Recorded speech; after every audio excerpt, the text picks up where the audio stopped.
people. In today's video, I'm going to be going through why I can't sell my damn sovereigns. So, I've got plenty of sovereigns in stock. I've been offered more sovereigns. I'm not currently buying them. I just want to run through the market mechanisms of why they're not really selling. So, everyone knows it's a buyer's market. And sovereigns are kind of the last stronghold in terms of your stack. So, they are the most liquid and they are the easiest to sell. They don't particularly make you a lot of money, but they're meant to protect against the downside due to liquidity. Now, if you've got something like this, just because I've got it to hand, ultimately this will go down to melt. Let's move that over.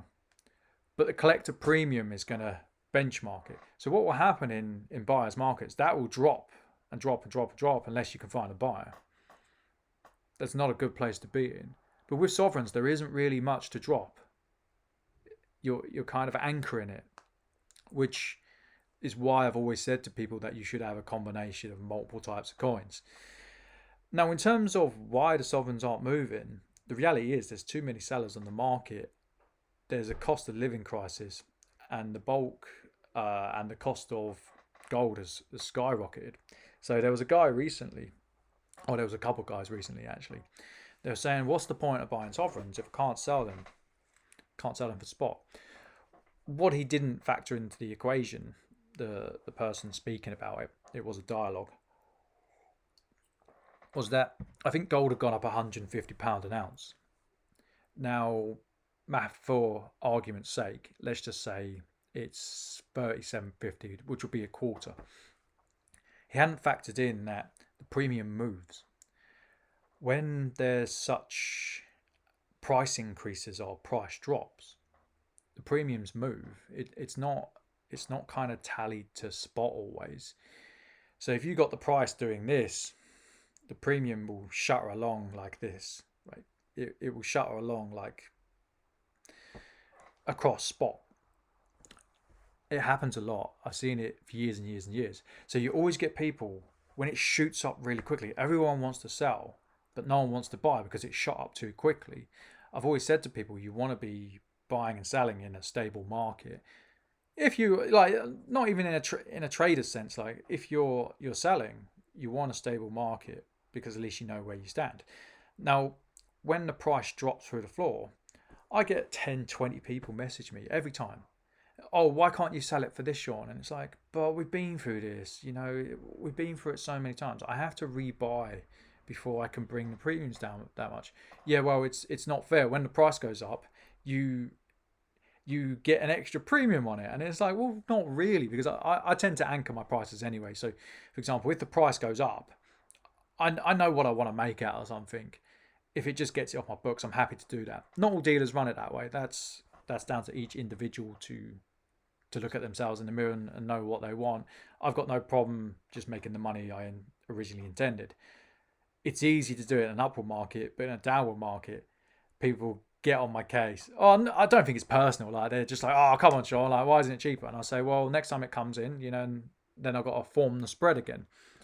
Now, in terms of where the spread is at now, you can see it from a lot of dealers, and I'm not going to name specific dealers in this, but it used to be spot plus 3% on coins, and then it rose to spot plus 6% on sovereigns, and that was a good patch for me. And it's going to drop again. Now I try and make £10 a sovereign.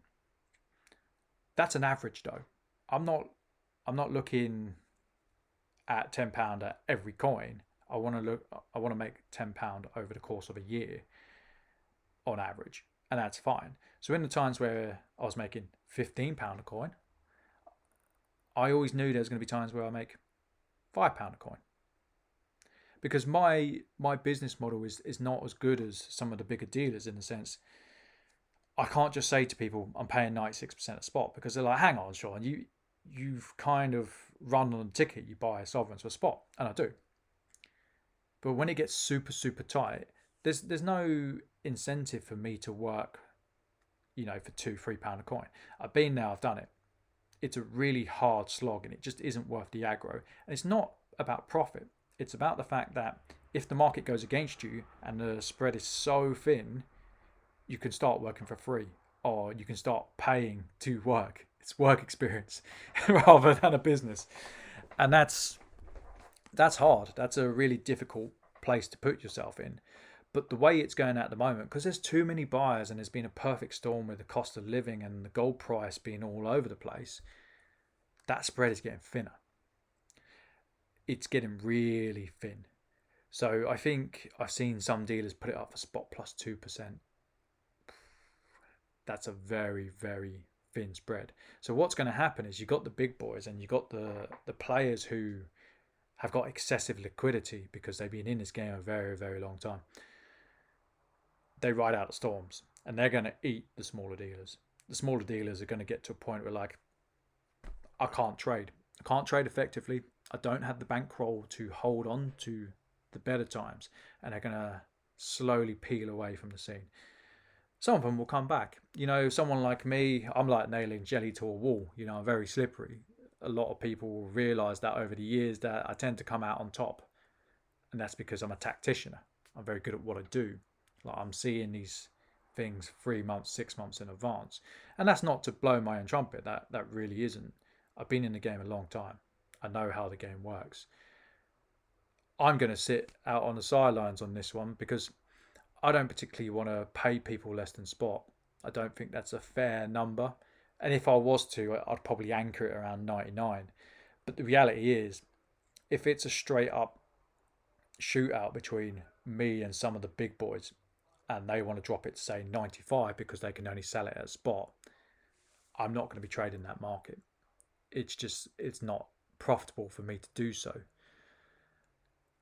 And people are not going to come to me at those prices. They won't, because I've got a kind of an island that I've created, in a sense. I've got YouTube and I've got Facebook, and it works for me. But I'm a tiny, tiny, tiny player in the grand scheme of things. Like, if I was to put an advert in a local paper, I doubt I'd get much traction at those prices, because someone would go online and say, well, the big guys, if it's a choice between this little business, and I know you should support small business, but it doesn't work that way. If it's a choice between this guy and it's a choice between someone who's been in business 30, 50 years, I know who I'm sending it to. And that's fair enough. Right? No one's got a dispute with that. So yeah, I've covered why sovereigns are a bit of a mess. I wanted to cover one other thing, actually. Different parts of the sovereign market are kind of falling apart as well. So the older sovereigns, the shield sovereigns, there was a period where I was buying them for £20 over spot. And then they got stupidly expensive. Even for a dealer, like, people will bring them in, or they say to me, I've got a shield, I want 50, 60, £70 over on it. And I'm like, not a chance, I'm not paying that. I don't think there's money in it for me if I pay that. So I wasn't buying them. And the ones that would come through my suppliers, just so few and far between, I wasn't seeing them. Pre-Brexit, I was paying £20 over. I thought that was a fair rate. Now, you're seeing it on shields now. There's a lot of them coming onto the market. There's a lot of the better coins coming onto the market because people are running out of ideas, because nothing is selling. It's such a gridlock. It's like, I've got bills to pay. You'll see it from other dealers. I've got bills to pay. I need to put these coins out because the other stuff isn't selling. Can't continue to throw stuff at a loss. So you've got to move the spread, but you've also got to rely on that reserve to get you through the tougher times. It's hard. I've seen early sovereigns, 18, 17 and onwards, and the prices are coming down. They're tumbling, which there's going to be some bargains. I've said it for a few months. I know I wasn't around for 2 months, but I said it prior. Like, there's going to be some bargains, and it's starting to show up. So I think overall you're going to lose some dealers, which I think isn't a bad thing. That's just a natural cycle of business. I think you're going to be able to pick up some bargains, but I think the spread is going to get lower. So I wouldn't be shocked if other dealers would start to pay 95% of spot and started to sell around spot +1. I think that would be a fair representation of the market. You need to realise the dealer's always going to make money because that's their job. Their job is not to speculate on the gold price. It's to make that spread and to pay their bills. Anyway, I hope this video has covered all bases. If I'm all over the place, I'm still kind of getting there with cognition, etc. And I hope to see you on the next one. Take care, guys. Bye.